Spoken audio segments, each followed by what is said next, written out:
मैं हिंदी हूँ, मानवता के माथे की बिंदी हूँ।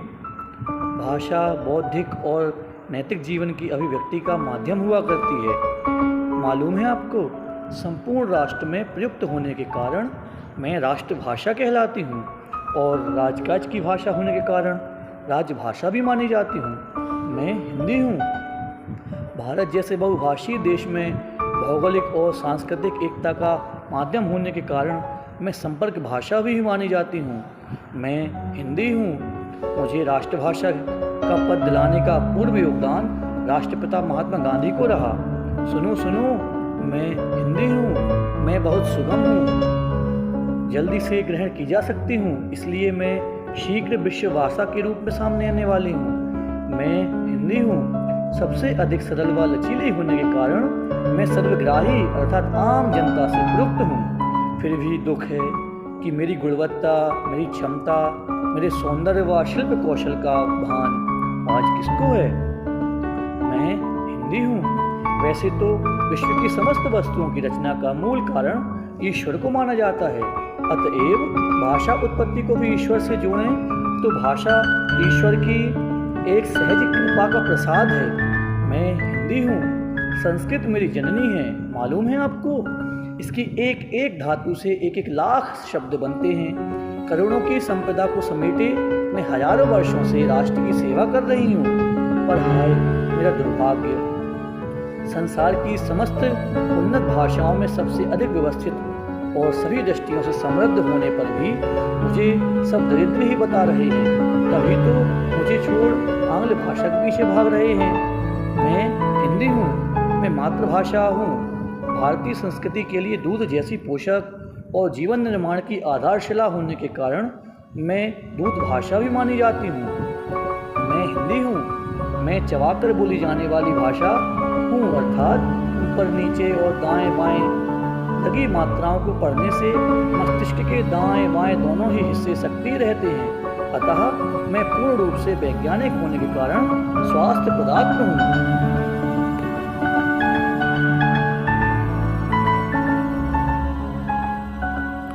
मैं हिंदी हूँ। सुनो, विस्तृत भूखंड में फैले होने के कारण मेरे इतिहास में अनेक परिवर्तन आए। तो क्या आपको मालूम है, भारत में 1500 ईस्वी पूर्व से 500 ईस्वी पूर्व तक संस्कृत ही बोलचाल की भाषा रही। 500 ईस्वी पूर्व से पहली ईस्वी पूर्व तक विकसित हो मैं पाली संज्ञा को प्राप्त हुई। और सुनो, पहली ईस्वी से 500 ईस्वी तक मेरा स्वरूप प्राकृत के रूप में क्षेत्रीय भाषा, शौरसैनी, महाराष्ट्री, मागधी और अर्धमागधी के रूप में देखने को मिला। आगे 500 ईस्वी से 1000 ईस्वी काल तक मेरा प्रचलन अपभ्रंश के रूप में हुआ, जिसमें असमिया, बंगला, उड़िया, राजस्थानी और गुजराती आदि हैं।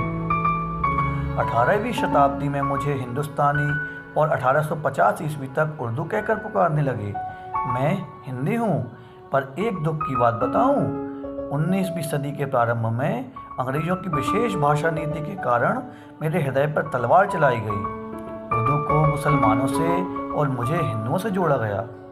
अंग्रेज ना आते तो आज दोनों भाषाएं एक होती, हम दोनों मौसेरी नहीं सगी बहनें होती। मैं हिंदी हूँ। मेरा दुर्भाग्य देखो, 1947 में भारत स्वतंत्र हुआ। गांधी जी जैसे बड़े बड़े नेताओं ने अंग्रेजों को देश से भगाया। अंग्रेज चले गए पर मेरी सोच छोड़ गए। मुझे छोड़ दिया मेरे चाहने वालों ने और अंग्रेजी को अपना लिया। मुझे अपने ही घर में अनजान बना दिया। शिक्षा, सहकारी कार्यों, समाचार पत्रों तथा संपर्क के अन्य सभी साधनों में अंग्रेजी अधिक निकट हो गई।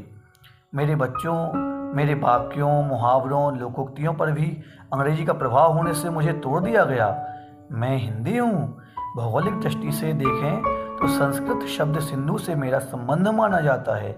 यह सिंधु शब्द ईरानी में हिंदू, हिंदी और हिंद होकर पूरे भारत का प्रतीक हो गया। ईरानी के एक प्रत्यय लगाने से हिंद प्लस एक धन हिंदीक बना, जिसका अर्थ है हिंद का। यही हिंदीक शब्द का ग्रीक में इंडीक, इंडिका, लैटिन में इंडिया और अंग्रेजी में इंडिया नाम से प्रचलित हुआ। अब आ गया समझ में आपको, यह इंडिया नाम तो अंग्रेजों का दिया हुआ है। और क्या आप जानते हैं कि इंडियन शब्द का अर्थ है ओल्ड फैशनड और क्रिमिनल पीपल्स, अर्थात पिछड़े और घिसे पिटे विचारों के लोग। अतः सोचो और विचार करो, 75 वर्षों से आज़ाद होते हुए भी मानसिक रूप से देश गुलामी की जंजीरों से जकड़ा है। अतः भारतीयों, भारतीय ही बने रहो। भारत का गौरव लौटाना होगा, भारत को भारत ही कहना होगा। आखिर कब तक अपने आप को अपराधी कहलाना पसंद करोगे?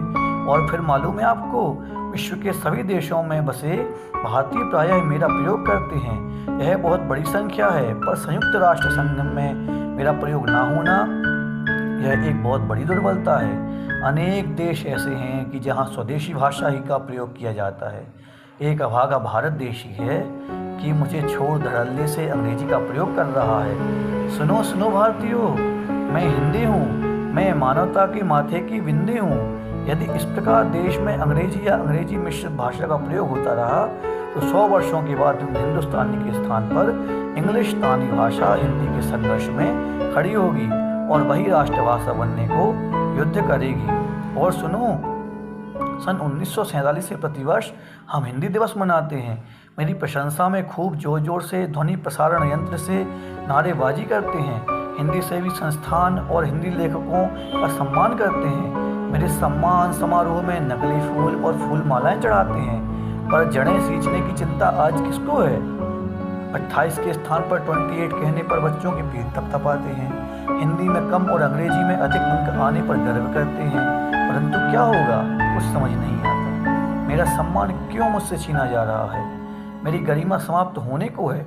डर है कि कहीं मेरा अस्तित्व ही समाप्त ना हो जाए।